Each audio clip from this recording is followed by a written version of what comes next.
inscrire plutôt que de... En question principale. Oui? Oui, Madame la leader? Oui, appel au règlement. À 2 reprises, le ministre a mentionné que mon collègue apeurait. Bon, alors là, je suis debout. Je vous remercie, Madame la leader. Je lui avais coupé la parole. J'étais déjà debout à annoncer la prochaine question. Et je vous demande de demeurer prudent avec les termes. Je ne peux sanctionner celui-ci que je n'ai pas entendu. Merci, Monsieur le leader du gouvernement. Et j'aimerais entendre en question principale la députée de Sainte-Marie-Saint-Jacques. Merci, Madame la Présidente. Dans ma circonscription, il y a des GMF qui offrent des soins de santé pour contrer les surdoses. Je pense au Dr Huchet ou à Mel de la clinique Agora, mais aussi à Marie-Ève, infirmière auxiliaire, qui vont sur le terrain à chaque jour, puis ils sauvent littéralement des vies.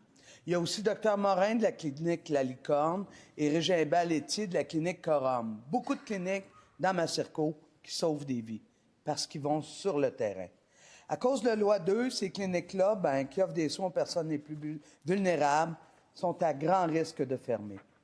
Les sites de performance du ministre de 10 minutes par patient, ça ne marche pas avec ce monde-là, sont en précarité résidentielle, ils ont des problèmes de santé en lien avec leur consommation, problèmes de dépendance, crise suicidaire, psychose toxique. En pleine crise de surdose à Montréal, est-ce que le ministre peut s'engager à financer adéquatement ces GMF spécialisés qui sauvent des vies? La réponse du ministre de la Santé. Oui, Madame la Présidente, j'apprécie beaucoup cette question-là de la députée que je respecte énormément parce qu'elle connaît très bien ces conditions-là dont elle parle sur le terrain et je pense que c'est une occasion pour moi de préciser plusieurs choses. Premièrement, il n'a jamais été question de limiter les rendez-vous à 10 minutes. Je ne sais pas d'où vient cette information-là, mais Madame la Présidente, c'est une des choses que l'on a fait dans la loi, c'est de rajouter un taux horaire en dessus du forfait, en dessus des actes, le forfait qui est maintenant la capitation, pour justement permettre aux médecins d'avoir la bonne rémunération pour les cas qui sont plus lourds.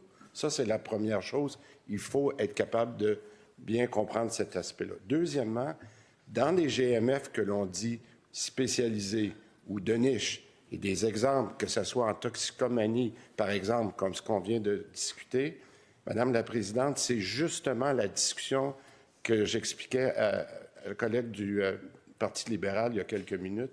C'est ça qui est en discussion cette semaine entre le Trésor et la FMOQ. Où sont les ajustements possibles dans la tarification pour ces cliniques? Première complémentaire. Monsieur le ministre, quand vous mettez des objectifs de performance à du monde que ça ne prend pas 10 minutes pour les accompagner. Je rappelle, vous me parlez à moi et pas directement au ministre. Poursuivez.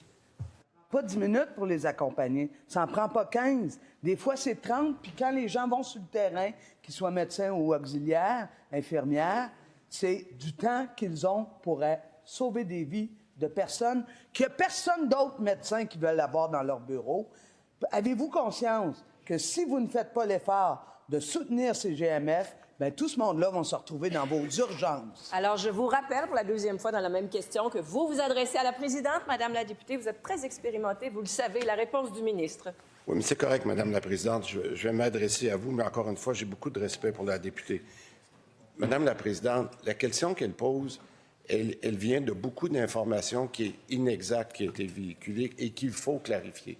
Lorsque des cas lourds comme ça, dans des GMF, qu'on appelle des GMF spécialisés ou GMF de niche, c'est que la nouvelle rémunération des médecins, premièrement, tient compte de la capitation. Alors, s'il y a des patients vulnérables, on en a parlé beaucoup, des patients vulnérables, ils ont des taux très élevés pour justifier la prise en charge. Donc, une bien meilleure rémunération pour ces cas lourds-là. Et deuxièmement, on ajoute aux actes le taux horaire. Alors, c'est tout le contraire du 10 minutes par rendez-vous. Deuxième complémentaire. Je sais qu'il y a des annexes dans son projet de loi qui met ces cibles-là, qui met de la pression sur ces cliniques-là qui sont au service de gens qui ne peuvent pas fonctionner dans une médecine à la chaîne, une médecine où on pousse la performance.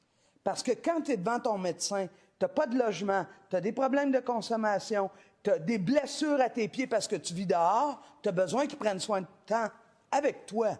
Alors, est-ce que le ministre va considérer un code spécifique pour ces cliniques? La réponse du ministre. Bien, écoutez, Madame la Présidente, je vais répéter ce que je viens de dire. C'est exactement les cas comme celui-là, les cas dont parle la députée, qu'il faut prendre le temps au cours des prochains jours d'ajuster. Et c'est pour ça, je le répète, Madame la Présidente, c'est pour ça que lorsqu'on a fait notre loi, on a prévu cette période-là de 60 jours. La loi a été votée le 27 octobre et on s'était donné 60 jours. On est rendu au 27 novembre et on est très heureux, justement, que la FMOQ est revenue pour discuter ce genre de choses-là, autant dans la tarification que dans l'impact sur les GMF. Alors, Madame la Présidente, profitons de cette bonne nouvelle-là